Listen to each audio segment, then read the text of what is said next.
everyone. Welcome here. Joyce Odidison. And I have a guest with me today. David Stewart is one of the managers at Sara Riel Inc, where they focus on that community recovery for mental health and addictions. So excited to be having this conversation with you, David, and welcome this morning. I know you're going to be a speaker at the Global Workplace Wellness Summit, and I was just sharing how, things happen, how much we need this kind of topic and interventions in the workplace now, and how much we need to go beyond what we're experiencing in our own lives and start to recognize that we have a responsibility to help and to be there for others. So welcome.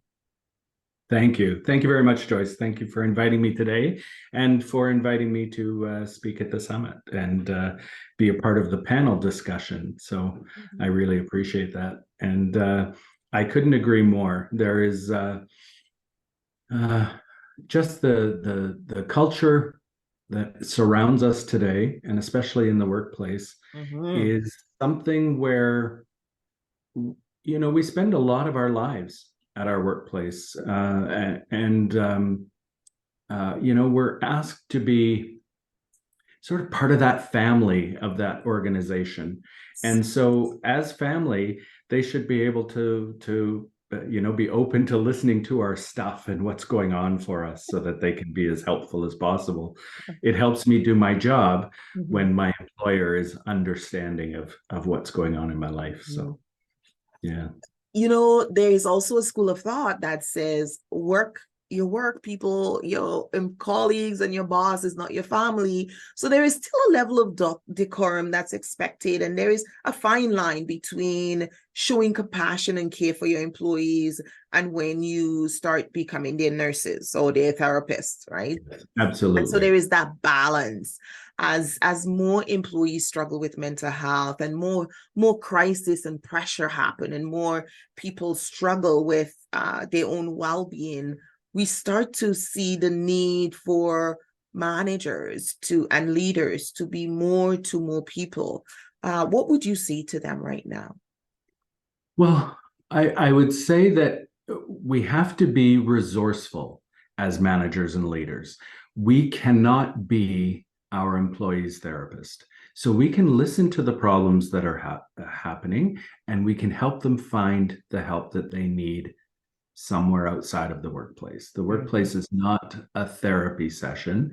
And so, but there is that need for compassion. We have to first listen so that we can actually get them. Just saying, here's the number for an EAP program is not really as resourceful as a manager can be. And so they can learn skills and tools to be better prepared for when somebody comes to them with a problem that normally wouldn't be a workplace issue, and but is still affecting someone's ability to be effective in their workplace. You're right, because more and more employees are struggling.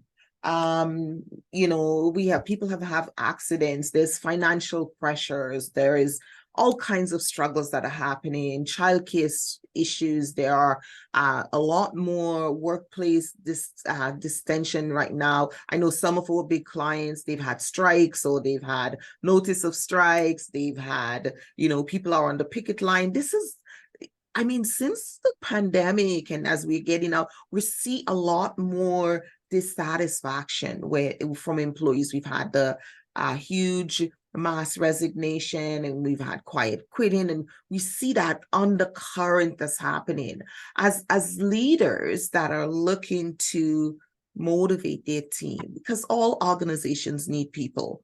It doesn't matter how small you are, how big you are, you need people, and your people are your assets. And the skills that they have, the ability to communicate with each other, to interact, to participate, and to perform at a high level is really all that the organization is going to benefit. It's how much do you invest in your employees' ability to function at work? Because if they cannot function, now we have presenteeism. They just show up and they can't do their work. They're not performing. You're not getting anything. And we know mental health can be a cause of that. It can be a big factor in people having very severely depressed days, or days where they cannot work. And many employers are struggling. They don't know what to say, when to say it, how to say it, and some don't even know what skills to develop to provide for the employees. So what would you say to them in this regard? Well, that's a lot. I guess the first thing is that yes, mental health has its own components of having to manage your symptoms.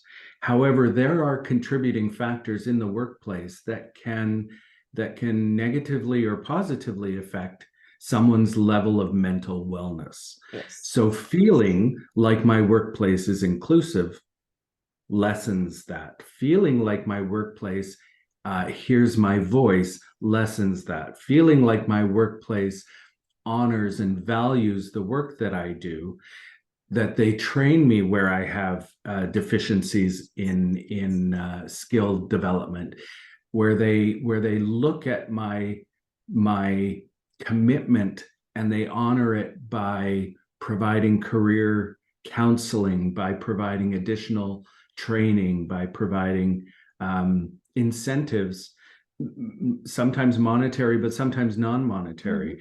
Mm-hmm. If you look at what the new workforce is looking for, money's a part of it, but it's certainly not a big part of it. And I think that's true of even past generations. Mm-hmm. The pride you have in belonging to an organization that has a strong ethical and puts out a good product and is quality is very life affirming and helps people to want to be at that workplace and to work Mm-hmm. effectively. Absolutely. And you're so true, because employees always say to me, I don't feel valued at work. I just want to be respected. I want to feel valued. I want to know that what I do matters and people care about what I do. And I think over and over again, we see the struggle. And sometimes the leaders are not properly trained to identify what's going on and to address it. And that causes additional stress, as you said.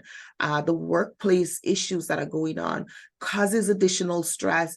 And if my mental health is lower and this is going on, it will impact.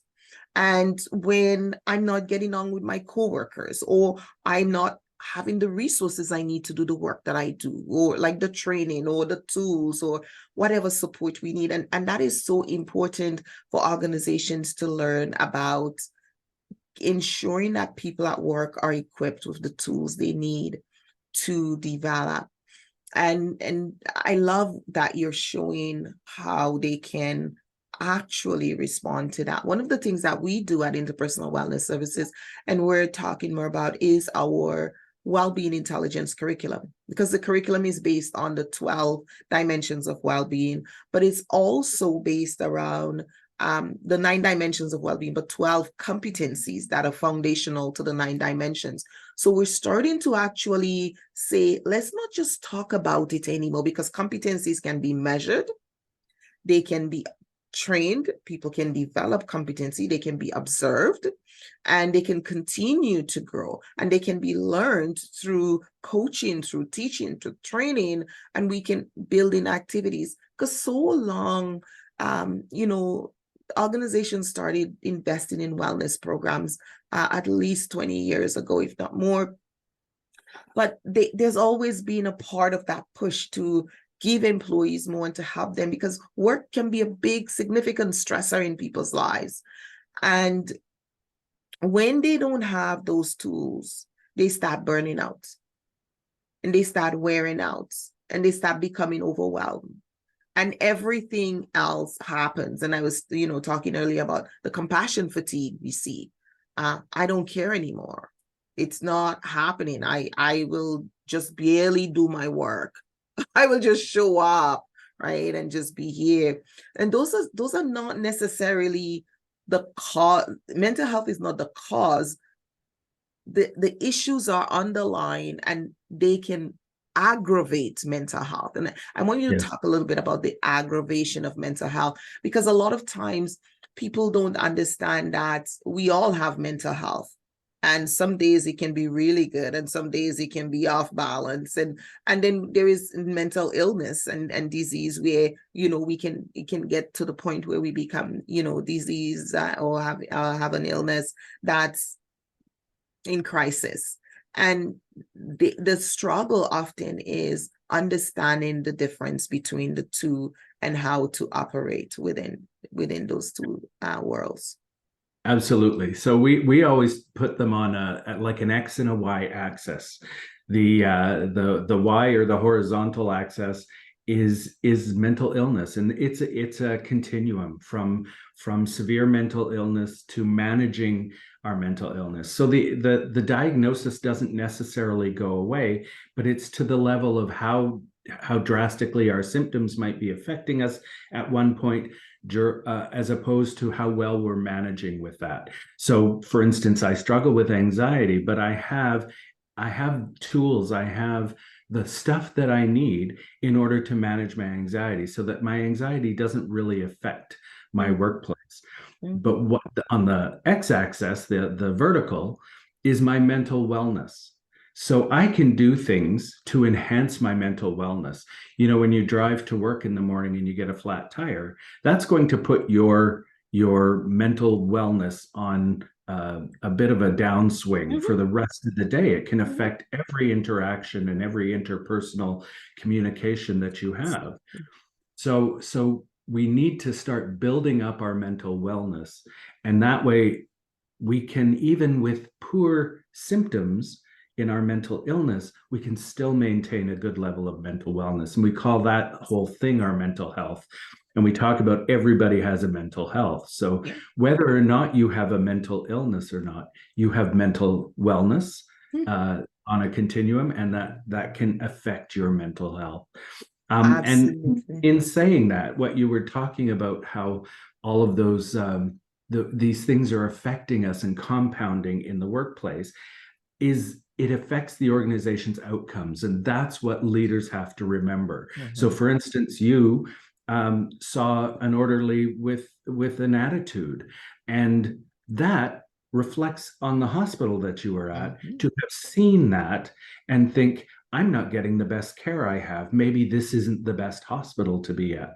Think of a business that's working on profits and coming out with ideas that, oh, that's not a good place to do business because of whatever. So yeah, everything affects outcomes. So organizations and leaders have to look at those things with their employees and make sure that they have quality people who are skilled at what they do. And if they don't, it really is always the manager's job to ensure that that person has every opportunity to do the skills. So additional training, and having that compassion when someone doesn't understand, to do it again. And that is so true. And that's one of the reasons why we're looking at we started I started pioneering the work on the Wellbeing Intelligence curriculum the past, decade.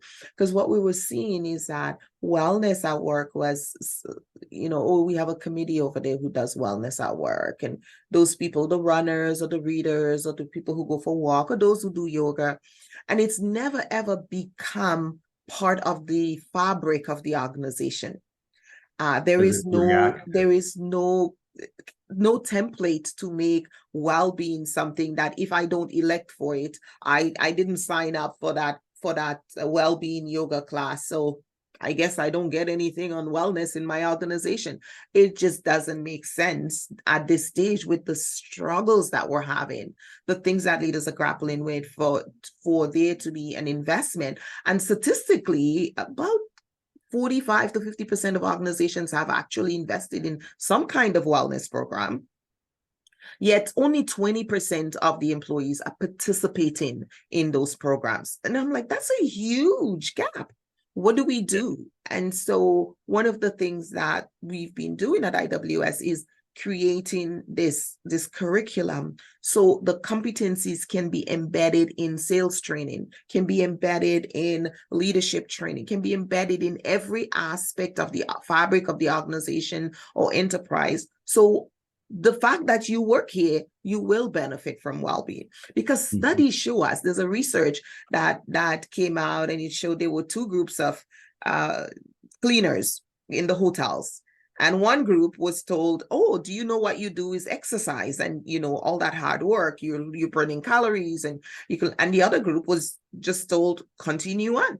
And at the end of the study, the group that were told that it was exercise, they had lost weight, they had significant decrease in all diseases, and their numbers had gone down for chronic diseases like high blood pressure. They were more muscular, more toned, just because they had the awareness. And I'm thinking, there is that knowledge out there. Why aren't organizations taking this benefit and using wellness and letting it be embedded, well-being embedded into the fabric of the organization? So because I am working in IT and I don't do meditation, I don't get any well-being. That's not, that shouldn't be. It should be part of what I do. It should be part of the organizational culture, in that it's embedded in my curriculum, in my training manuals. Our policies should be reflecting well-being. So because if we don't, we're going to lose the battle. We cannot continue the way we are. Yeah. So most of the organizations that, and not anything against yoga, there are certainly benefits to movement and meditation. However, those organizations who have just put in a sampling of what they perceive as wellness, that's a reaction. That's a reactive result of seeing that we need to have this, instead of being strategic and building it into policies, building it into hiring processes, building it into onboarding. And then once that does it, it becomes transformative. Right? When it's strategic, it becomes something that is now a part and parcel of your organization. People are aware of it. They'll want to come because they will hear that sort of the benefits, and it will likely there will be benefits that will be impacted outside of the perception of the organization. So the people who use your services will also see those additional benefits. Absolutely. Your customer service is going to be better if your employees are practicing well-being competencies. And one of the things that we started to notice too for some of our clients is enrollment is now, oh yeah, because it's part of what we do. What else? When it becomes part of the cycles, it becomes cyclical in the organization. Every month we're focusing on a different well-being competencies. We're talking about it in our blogs. We're talking about it in our newsletters. We have different challenges. We have different things, and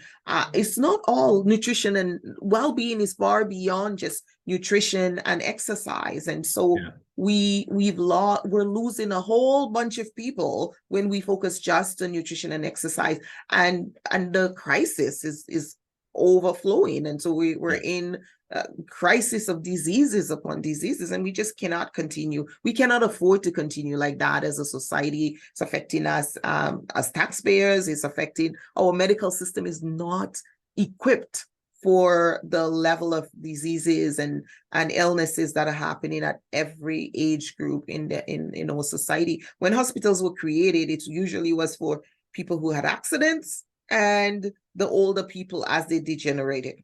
But now you go to the hospital and it's everybody. Everybody is there, and it's not that they're there because they had a fall, or they're there because they're actually sick and it's disease, and you're like, what is happening? What are we doing? We have to change. We absolutely have to change. In mental health, we say self-care is not just scented candles in a bubble bath. Yes. Right. So when people can learn what self-care is and how they can do it, they actually lift their mental wellness that we discussed earlier. So saying no, when you want to say no is a huge form of self-care. You're doing yourself the biggest favor by Mhm. saying no when someone asks you to move or something like that. Exactly. Yeah. Exactly. And simple things like, developing employee self-esteem. We do an entire course on professional self-esteem, because where else are they going to learn it? And you know what clients always tell me, and why I'm so passionate about doing this work for the past 26 years, is they say to me, Joyce, what I learn here, I take home to my family. The Yeah. workplace is more than where people take paper clips home. They take the learning, and it is the last frontier to deal with this before it becomes a social problem. Because when they learn it at work, they take it home to their families, and they'll say, can we take this course home? Can my wife have access to this course? Oh, I'd love my teenagers to learn this. So can they use this model? Can I get them to do the assessment? And the people are hungry for good information on how to stay healthy, because nobody wants to be sick. Yeah. Nobody wants to be sick, but they are ignorant of the tools and strategies to stay healthy and well. And we need to provide it. And the workplace is a place where people already are geared to learning and development and learning competencies and being tested. And it's such a perfect environment to increase well-being and create strategies, a foundation, competencies, help them. So many times people say, oh, I didn't know there was 9 dimensions of well-being. Right, I haven't thought about that. Well, it's our job to provide that information, because they don't know it's there. And those of us who know it have to share and make it available to them. And that's why I do this work. And I really commend what you guys do at Sara Riel for the community, the community mental health program, because as much as we have EAPs in the workplace and we have all these other benefits, when family members are struggling, we still need community services. So you guys do fabulous work. Thank you very much. We appreciate it. Yes, I appreciate your being here today. Thank you so much for your participation, and we look forward to your session at the summit and how you're going to share with us and what we'll be doing, because we know this work is important. It is. All right. Thank All you right, very much everyone. for having Joyce me. Odidison. Thank you, David. Joyce Odidison here with What's Happening at Work podcast. Share, like, and tell us how this session impacted you and what you've learned about your own well-being. Take care and be well. Bye now.